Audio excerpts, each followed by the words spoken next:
Welcome to the Dave Palma Show, the podcast that revives, restores, and awakens your innermost capabilities. You have the training and the talent to succeed, but do you have the guts to fail? I love what I do. When you love what you do, you want to be the best at it. Today is about the power of you. You will change the world.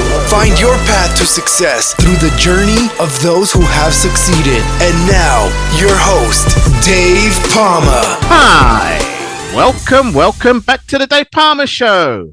And with me in this episode, I have someone who offers a powerful narrative of resilience, the art of reinvention, and the relentless pursuit of success. Jose Berlanga, welcome to the Dave Palma Show. Wonderful to be here. Good morning. How are you?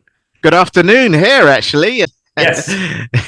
From Mexico City to, well, not city, but Mexico to, well, I don't know if you're in Mexico City. Where are you in Mexico? Yeah, well, I'm originally from there. I'm in Texas right now. Oh, so, you're in Texas. That's just on over the other side, yeah. Not far from Mexico. Yeah. Well, my mum's side of my family is from the Caribbean, so, and I've been to Costa Rica, and that is on the Caribbean Sea, and there is a lot of Caribbean people there with Caribbean food, so it's all very... with Mexico, there must be a lot of kind of Mexican kind of influence. Yeah, and beautiful beaches too. Beautiful places. Yeah. Well, my sister went to Cancun a couple of years ago, but I'm sure you got much better beaches than that there. Yeah, that's not a bad one, but definitely we have many others. My children love the Caribbean. The island. The water is crystal clear. That's right, absolutely, yeah. So I'm just blessed that I've had family that were immigrants that came to the UK. There were British colonies before, so they came when it was still a British colony, that's why. From Caribbean and another island on the Indian Ocean islands are also very beautiful and similar. But so is the Mexican area, Central America, like that. As I say, Costa Rica, I loved it there. So didn't quite get to Mexico. I went to Cuba, but not Mexico. I don't know why. Still. Yeah, well, Cuba's having kind of a comeback in the tourism. Yeah. Much to do. A setback leads to a comeback. Yeah. And let's talk about that with you, because you've got a very, very exceptional story, and I'm very delighted to have you as a guest on my show. I mean, it's not as though I haven't really come across this situation before, because obviously, for a living, I worked as a firefighter, as you know, all my listeners know, but never had anyone come on with the exceptional story that you have to tell, which can be related to my profession as well as, there were plenty of firefighters, especially volunteer firefighters, that are entrepreneurs. Actually, do it on their days off, because you can sleep on a fire station. You have many days off, especially in America, and they do things like building, and they're builders, and then they have a building company, and then they're millionaires, some of them, and almost firefighting is like a hobby. That's why some volunteers still do it, because it's like a hobby to them and they want to do it. However, let's get to your story, because I do tend to have these long intros, and I'm sure my guest loves it because the conversation's so great anyway. Well, we can just chit chat for the duration of the show, and it's conversational. It's conversational, but I mean, I'm sure the audience wants to hear something exciting, something interesting. Exactly. Well, it's been quite interesting, and obviously a very serious thing that you got involved on the other side of my profession, in terms of actually getting seriously burned in a fire when you was at a very young age. Could you tell us your story there, and how you got to become a serial millionaire entrepreneur with the mindset that you developed? Let's start from the beginning. What happened? We'll get to the second part, which was, sometimes you don't know where you're going to end up in your life, and all we do is try, and then destiny plays its part. But yes, my journey began very early in life, where I was snapped out of my childhood, and I was forced to grow up at the age of 4. Yeah. What do you mean forced to grow up at? Well, when you get in an accident of that level, and you are a young child, and you are forced to start understanding the realities of life, you are forced to skip childhood to get in a situation where you're going to live in hospitals, you're going to live in surgeries, you're going to live in pain, in recovery, grew up in an era where political correctness does not exist. So I often talk about the combination of the physical aspects of the pain and the recovery and the mental ones. My identity was taken away. My looks, my hands, my body, my skin, my ability to play outside, to go to the pool, to be out in the sun. So, but from that point on, my life was completely different. I grew up completely different than any other child, or than most of us anyway. There's certainly many bad experiences that us the humans experience. This in particular, without getting into a lot of detail, because it would take us days, Yeah. perhaps. But I mean, in general, what we've got here is that you ended up with a lot of third-degree burns all over your body when Yeah, you're yes, four yes. years old. I mean, At 4 years old, I experienced this accident where I was born with my entire body essentially in an explosion, but a large percentage of it. So basically, I was burned completely, but a good percentage of my body was in third-degree burns. yeah. And speaking of your area, without the saddest part, amongst many sad components, one of them being that very few people survived the accident. There weren't many survivors, only a handful. I was lucky enough. They don't understand why I lived. Statistically, I was not supposed to have survived. But this happened in the middle of the road in a small town in Mexico, where there were no firefighters or ambulances or hospitals or support. So one of the things that I will remain with me is not only the explosion, the being burned, but staying burned for hours in just screaming of pain, because we weren't helped for a long time. It took hours before I actually got to a hospital. And this is where part of my miracle begins, that most people died in that process of between getting burned and getting to a hospital. It was just the impact that the body takes. Yeah, of course. It's just not tolerable. So Yeah. I've been told my whole life since then, and perhaps this leads to the next subject. I've been repetitively told that I was born with a very, very strong mind, body, and soul. For some reason, willing to live, willing to survive, and get things done. So that was one of my first few examples of just figuring out how to live to see another day, how to survive and make it. So that begins a journey of adversity. A lot of people think that was my biggest task and obstacle in life. But the reality is that they have never stopped from there. They kept going one after the other, up to today. They don't stop. Life's job is to punch you in the face, to hit you, to make it hard, to create one more obstacle day in, day out. And when you think you have things figured out, and the moment you think that everything's going to start getting smoother, it just starts pushing back again. So this is the game of life. This is what it is. You can either choose to, stay down and to depress yourself and become sad and become bitter and become resentful, or say, no, I'm going to enjoy it. I'm going to live off of those nice moments that fighting provides. As you know, as a firefighter, when you're fighting, the fire is not exciting. There's nothing fun, easy, or exciting about it. It's tremendously traumatic. It's difficult.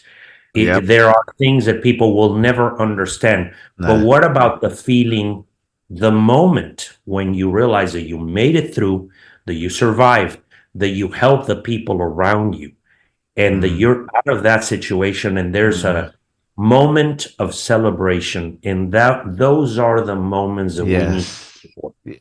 There is no permanent happiness. Everyone who looks and searches for continuous straight line of success and happiness and joy does not exist. We have to understand that life is ups and downs and turns and circles and problems and headaches. And if we have a few moments here and there of fun and joy and success and excitement to celebrate, That's it. That is the game of life. And the more we understand it, the better we're going to live. Yeah. Fantastic. You couldn't have put it any better than that, really. I mean, it's fantastic. And you don't really need to go into details too much about the horrific, event that happened to you. I know I've actually seen even firefighters that got badly burnt as well, and they had to come out of the job for years, and some couldn't work again. It's just these things that do happen, I mean, luckily I haven't got caught in any explosions. I've been around them. I've been obviously in situations where people died, I had to deal with a lot of that, so interestingly enough, I did not develop a trauma, let's call it, where shocked me for life. That's good. Was an extremely strong child. I rarely speak about this subject, not because it bothers me, not because it just you want to stay positive and move on. But yes, and I don't want it to be the center of attention of my life. I want to ignore. I want to be the real me, and I don't want my life to revolve around becoming a victim. No. That was the reason why I avoided the subject. People misunderstood why I never spoke about it. And the reason was that I wanted to create a life that had nothing to do with what had happened to me. No. I wanted it to be what I was supposed to become in the first place, regardless of what happened to me. And that's part of people's success. Part of the story I tell is to ignore your circumstances, ignore the obstacles and the problems that you face, the adversity that you face. That does not define you. That is not who you are. That is not who you're supposed to become. Create your own identity, design your own future, and that's who you will become. And you are a perfect example of actually overcoming adversity and just driving yourself forward to what needs to be done. And you've been driven by a lot of curiosity for the business world, as far as I can see here, and became a serial entrepreneur and a multimillionaire by what I can see here. But let's not worry about the money. The fact is, you've driven yourself to success, right? Using that model you've just mentioned. Could you tell us about that side of your life? Yes, and another very, very long 40-year-old, perhaps 50-year-old story, because I began dabbling in business and having an interest in making money from the time I was a child, trying to sell things, trying to raise money, trying to figure out how to come up with ways to turn a profit. But it became more official, obviously, as I got into college and started my first business. I grew up with this desire to not live a mediocre life. And it began a little more humble. I must admit, I often say and tell the story of how I became an entrepreneur, how I build different businesses in a variety of sectors, how I faced failure and I lost some of those businesses due to economic turns and a series of factors, some within my control, lack of experience, some others occur within different economies. But how I still faced a number of failures and problems within the business world and had to start again from scratch. But going back into forgetting the details of the business world, from a very young age, my first objective was to just be like others. I did not dream of becoming a multimillionaire or build businesses or grow empires. I just wanted to belong. I just wanted to be one more of the normal children and of the normal people that had a job and that had a level of success.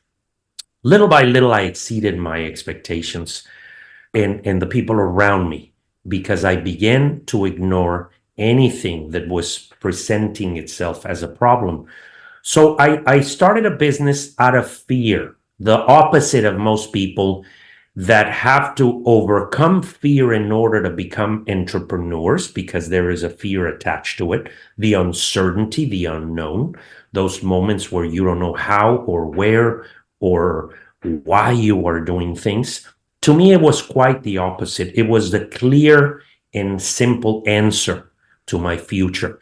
I didn't have the confidence, the way that I was normally looked at from the time I was a child, the poor little kid with the scars.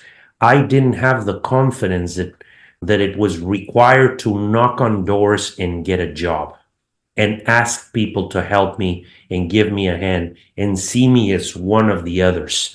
So the reverse occurred, where I had a little more insecurities and fears in being part of the corporate world, let's call it, or the employment opportunities that were out there, because they weren't offered to me and they weren't considered as a possibility.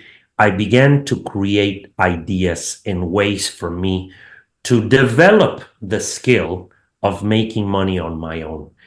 A rare case where I don't know the feeling of having received a paycheck. I never have. From the time I was, again, in school until today, the only money I have ever spent, created, or businesses built have come from me, from my creativity, from my desire, from my desperation to make things work. Because I have to admit that there are times in entrepreneurship that you have no idea how you're going to make it through the day and make payroll and pay your vendors and contractors. I have had all of those issues. I have to mention that also a lot of people think that it was an easy ride, and that once it took off, business was easy and it was a one-hit wonder where things just developed. No, there were thousands and thousands of examples where things got very difficult, and I did not know if the business was going to survive. Some of them didn't, and I just had to keep going and try again and start again and move on. So it has not stopped being easy, is my point. It didn't just happen and I became an entrepreneur and lived happily ever after. It never stopped having its challenges. Even today, as I run multiple companies and now under much more comfortable circumstances, but they're still difficult. I still have to experience cycles and economic downturns and changes in interest rates and political issues and whatnot. So that is just what comes with owning businesses. No, absolutely. Any successful business person can tell you that it's sometimes can be a lonely place as well. I mean, there are a lot of famous people, celebrities. They're in a different place as well, aren't they? And that's a business as well. And the music business is a business. That's why they put business into the word music. And if you have this personality, you are always busy. Your brain never stops. Yeah. I have one of those personalities where my brain is always solving puzzles, always figuring things out, always creating more work for myself. One of the characteristics of entrepreneurship is you always have something more to do. You always work hours in the day. There's never enough. You keeping yourself busy. What about when you go on holiday? I don't know the meaning of a holiday. I travel a lot. All right, yeah. My wife tells me that I have been to more places in the world that I actually never got to see. Because that's right. I've heard that before. Yeah, I heard that. All you see is hotel rooms. Or you may be in fantastic places, but your brain is somewhere else. Is my point. Okay.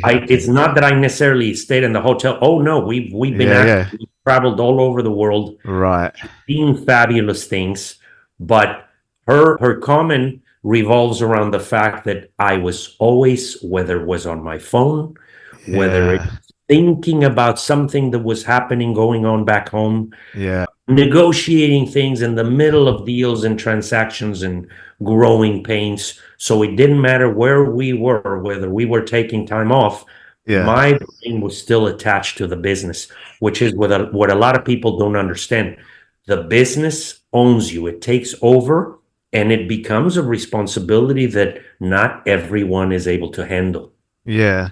So it's not for the faint-hearted, but also it takes that sort of personality. I mean, for you, that's what makes you tick, isn't it? I suppose. Absolutely. You don't know which one comes first. If you become an entrepreneur because you have that personality, Yeah. or once you start owning businesses, that's what it requires you to do. They're one and the same. Yeah. Well, I mean, it says here that you've got four.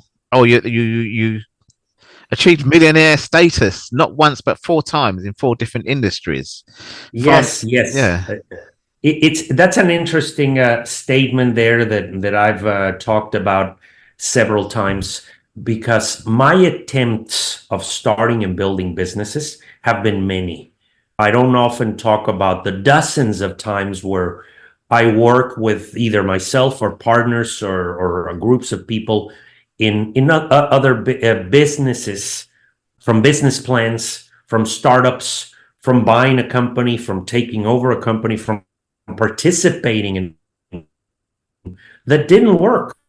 yeah, I don't talk about those, but I do talk about the ones that actually worked out, but at some point had a major change of events that made it fail. From my very first one in the exporting for the oil and gas machinery for the petrochemical industry, where it was an international company that eventually I had problems with my vendors not paying their bills. The economy changed. The currency exchange began to be a problem, and it put me out of business. This business became obsolete. So it went from being a very stable, decent sized business to completely wiping me out of the business. So I had to enter a entirely new industry and start again from scratch. So the message there is that even when you fail in business and you lose it all, you have to get up and start again, and there will be other opportunities. You just have to get up and keep going. And so I've had several of those experiences where I had to begin all over again. And that is very painful, by the way. Very, very difficult. Easier said than done. In retrospect, I can tell those stories. But at the time, I felt like it was the end of the world for me. yeah. Wow. Well, you also went from wealth, well, built your wealth or rebuilt your wealth from zero, no matter the odds. So that's quite amazing, isn't it? Actually, going from zero. That's an okay sign, isn't it? So, Yeah. It's very difficult. Some say that it's a worst experience to have had it and lost it than never had it in the first place. mm, Once you taste some victories, once you start having some money and start living a certain lifestyle, and having go back to zero is a very, very shocking experience. yeah, And gaining the strength to start all over and to rebuild something, yeah, it's very draining spiritually, but it is possible if yeah, you just stay on course, yeah. stay on track. Stay on track. Yeah. Okay. Well, that's a good point you've made there. I actually lost. Well, I didn't lose everything, but I took a big chunk of some profit I made, $20,000, and lost it overnight in trading. And you've got to be careful with all that. And but Yes, of course, I've been successful, to a certain degree. But It's very, very difficult. I took the profits out, like 2/3 of the profit out, and it was gutting just losing that amount of money. It's the most I've ever lost. You see what I mean? If it's like 1 or 2 thousand, you think, oh, I still want to try and get that back, And then the other thing was many years ago, I lost it in property. I think that case is still going on, but the guy got done for serious fraud, and this is in the Caribbean where my side of my family is from, and they built the hotel, but we didn't get our money for it, or something happened anyway, and then it went into administration. The guy got done for fraud for not giving our returns, and that was a similar kind of amount of money, maybe a bit more actually, and we're still waiting for that, even if it's only $100. We're still waiting. £100 here in the UK. We're still waiting for that money to be returned. Losses are hard, and they say it's just a matter of zeros. Whether it's £100 or 100 million. Yeah, just keep adding zeros. But the psychology, here's a very, very important point. Yeah. People don't understand that business is not about winning. It's about endurance, is about risk and risk tolerance. Risk tolerance. Of Yeah. stress. Do Yeah. you have the personality? Because Exactly. Yeah. here's a most important statement in business, in entrepreneurship, in success. You need to have the brain to win, but you need to have the stomach to lose. If you Yes. have that stomach, if you cannot see yourself losing your money, do not attempt it. If you don't feel like you have the ability to process that in your mind, I was one that knew that I could. I didn't want to, obviously, and Yeah. it hurt every time.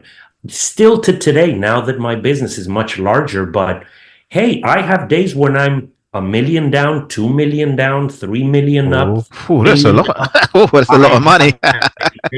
I have a very cyclical, volatile Yeah. business. Oh, yeah. But that's what makes Where money, our volatility. balance sheet, our invest, yes, our investments fluctuate. And believe me, there are mornings when things just are not going in my direction, and the losses are accumulating in a number of things because of delays, because of changes in rates, because of losses of deals that we had been working where we had invested large sums of money, and they hurt. But I move on Yeah. because I develop the ability to lose. If you Yeah. don't develop your ability to lose, you shouldn't even expect to win. They No. come. Yeah, it took me about 2 weeks or 2 or 3 weeks to get over that, but then I made the money back anyway. So, in fact, a Yeah, lot more than that back, and that's where you got to put your mindset, isn't it? Really, it's like, well, if you dwell on the actual loss, you're not going to get anywhere. Just dwell on moving forward, and then you'll get somewhere. but you succeeded. See, you developed that. You got. See, you just nailed it. Yeah, It hurt for a little while, but then you got out of it. And a yeah, lot yeah. of people never recover. No, They remain, their brain remains in that loss, and yeah, they don't get out of that experience and move on to it. It's okay to suffer and feel the pain and the remorse of having made mistakes. But the trick is give it some time and get back on the horse. get back on the horse Do and ride not it again. Yeah, Otherwise, you're missing out opportunities missing and out. you're Yeah, not maximizing your learning experience because every time you lose, every time you fail, you take a lot of experiences with you. And if you don't try again, you're wasting those experiences. yeah. And that example of something going wrong, now you can grab that and take that information and perhaps improve it. And little by little, you start perfecting the craft of reducing your chances of losing. Like any other game in life, business is very similar. Yeah, absolutely. Yeah. Well, I think we've covered kind of like three main areas of what we could speak about here. You got a book as well, is that right or not? I can't remember now. Yeah. Yes, I sure do. I sure do. It's a business. It's a business book. Okay. It's a business, but the business of home building, and it's really focused towards. Although it's very general, it tells a lot of stories and explains a lot about how to put a business together. It Okay. can apply to just about any industry, but it Yeah. was dedicated to an industry that I've devoted so many years to, which Yeah. is the residential construction business. Right. Okay. Yes, the business side that very few people talk about. Yeah. Because we all talk about the fun parts of. Oh, Uh, fantastic. Yeah. Most people talk about the design aspects, the decor, the marketing, the brokering, the technical aspects, all of the things that you see on these television shows and magazines and videos. But very seldom do you actually hear about all the backbreaking, depressing, annoying administrative tasks that come with this particular business and any other business that can make you or break you. And many of us ignore them, put them off, leave them for later, procrastinate to structure a business and its fundamentals from A to Z and understand what are the sequence of events, what are the steps and the things that I must do on regular basis, some of the housekeeping activities that I must perform in order for my business to properly function. We may know them. Some of them may be simpler than others, but we forget them. We ignore them. We assume that we'll get to them at some point, and they are a big cause for many businesses to fail. So this book helps entrepreneurs, even if you're not in the home building industry, in any industry, it will put things in perspective as to how to observe and pay attention to the different aspects of your business in order for it to remain healthy and operate and grow successfully. Yeah, fantastic. Well, before we go, could you let our listeners and audience know where they can find your book and also find out more about what you do? Yes. The book is on Amazon. It's on pretty much all the platforms available, and also my website, joseberlanga.com. But now I'm beginning to do a little more public and social media activities. I've been so busy running businesses. Imagine, it's some people around to it. Yeah, some people hire other people to do it, but you still got to get around to it yourself because you want to know what you're saying on it, don't you? Really? So yes. This is fun for me. I want to start participating in some of these activities and also beginning to try to do some helping, consulting, mentoring, and helping others starting their businesses. Absolutely, yeah. No, that's fantastic. Well, Jose, it's been a really great conversation with you today. I really, really appreciate you coming on the show, talking to my audience today. Thank you, Dave. I've really enjoyed it, and I hope we can do it again one day. That's all for this episode. Thanks for listening, and remember, if you want to support what we do, then share, subscribe, and leave a review over on Apple Podcasts, or head over to my website, davepalmer.com, and click on Rate Show. Well, that's all for now, but I'll see you in the next episode of The Dave Palmer Show. Follow us on Facebook, Twitter, and Instagram.